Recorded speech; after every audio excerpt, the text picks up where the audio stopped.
the engine compartment of a 1990 Ford F-150 pickup truck with a 5-liter V8.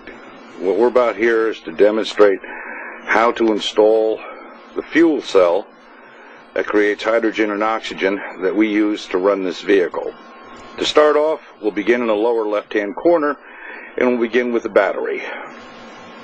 We need a 12-volt battery, and if you look close, you'll see a lead off of that battery right there where it's red with the yellow connector and black.